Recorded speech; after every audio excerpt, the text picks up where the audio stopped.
Assalamualaikum warahmatullahi wabarakatuh. Industri halal adalah salah satu industri yang berkembang dan mempunyai potensi luar biasa di dunia. Industri ini mengacu pada prinsip dan persyaratan yang sesuai dengan syariah Islam tentunya.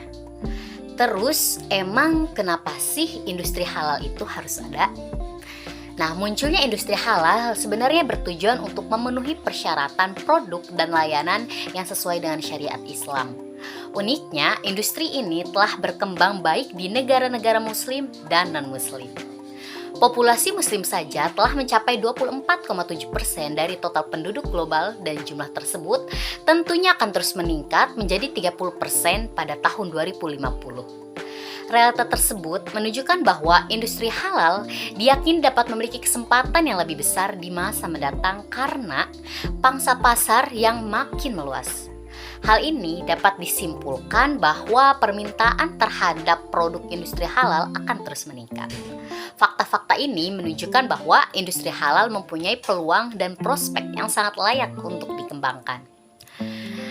Realita tersebut dalam State of the Global Islamic Economy Report tahun 2020-2021 diperkirakan bahwa penduduk muslim menghabiskan $2,2 triliun untuk makanan, farmasi, kosmetik, sektor mode, perjalanan dan media atau rekreasi yang dipengaruhi oleh etika Islam atas etis kebutuhan konsumsi.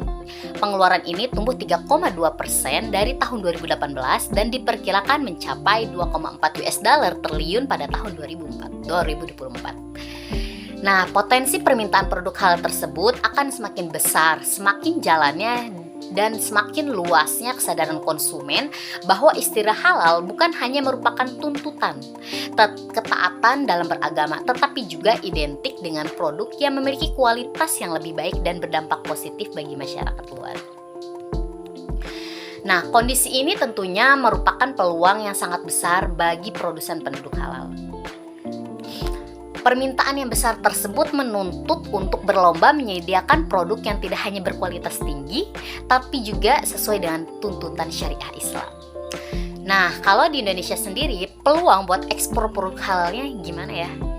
Sebagai negara dengan jumlah penduduk muslim terbesar tentunya yang mencapai 87% secara nasional dan 13% secara global, besarnya angka konsumsi muslim di dunia untuk produk dan jasa halal turut menghadirkan peluang bagi Indonesia untuk menjadi produsen terbesar untuk produk halal serta menjadi sentral halal di dunia.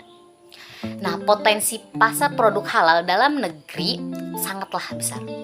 Apalagi saat ini industri berbasis syariah termasuk dalamnya produk halal mengalami perkembangan pesat di tengah kecenderungan keagamaan masyarakat Indonesia yang semakin meningkat tentunya. Nah, akibatnya demand produk halal juga akan semakin meningkat di pasar domestik di masa mendatang. Hal ini tentu menunjukkan bahwa potensi akan perkembangan industri halal akan semakin besar. Tidak hanya di dalam negeri, tetapi juga di negara-negara yang penduduk muslimnya minoritas, tidak hanya masyarakat muslim namun juga non-muslim. Nah, tadi kita udah bahas nih tentang kondisi pasar halal global dan peluang ekspor produk halal dari Indonesia. Tapi emang semudah itu ya untuk ekspor ke luar negeri? Nah, teman gue nih bakal lanjut bahas terkait kendala dan strategi ekspor produk halal dari Indonesia. Yuk disimak.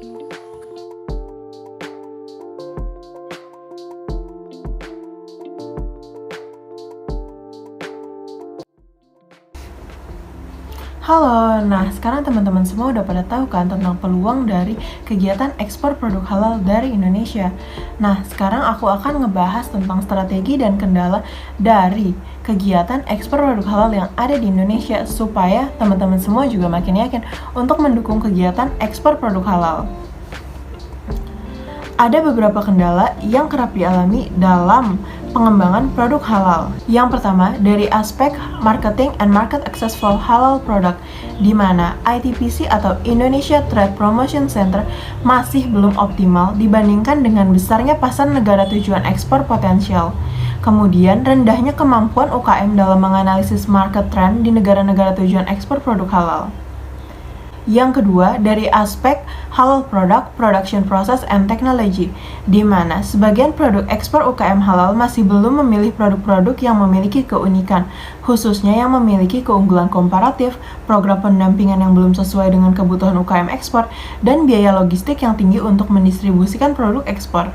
Yang ketiga, aspek export legal issue and production certification. Terdapat kendala yaitu kesulitan dalam memenuhi persyaratan sertifikasi produk negara tujuan ekspor dan kurangnya jumlah perjanjian perdagangan dengan negara tujuan potensial ekspor halal. Yang keempat adalah aspek source of export financing and financial transaction, di mana beberapa UKM mengalami kendala masih terbatasnya pembiayaan syariah untuk membantu masalah keterbatasan modal UKM ekspor dan masih rendahnya literasi teknologi informasi UKM untuk mendukung kegiatan ekspor. Ribet juga ya kendalanya. Lalu strategi apa sih yang bisa diambil sebagai langkah dalam mengatasi kendala-kendala tadi? Langkah yang pertama yang bisa diambil adalah dengan melakukan penguatan koordinasi optimalisasi akses pasar dengan pengoptimalan peran perwakilan Indonesia di luar negeri, supaya branding dan marketing produk-produk halal Indonesia di negara tujuan ekspor juga semakin optimal. Langkah yang kedua yaitu dengan penguatan koordinasi optimalisasi produk unggulan dan teknologi. Bisa dengan mengadakan program ekspor barang UKM industri halal dan memperkenalkan produk unggulan halal Indonesia yang memiliki keunikan dibandingkan produk massal yang ada di pasar ekspor global. Langkah yang ketiga yaitu dengan penguatan koordinasi dan optimalisasi legalitas dan sertifikasi. Hal ini seperti pembenahan data volume ekspor UKM produk halal nasional dan peningkatan kerjasama bilateral dengan negara tujuan ekspor. Dan langkah yang terakhir yang dapat diambil yaitu dengan koordinasi optimalisasi sumber pendanaan ekspor dengan lembaga pembiayaan yang menyediakan pembiayaan syariah UKM industri halal.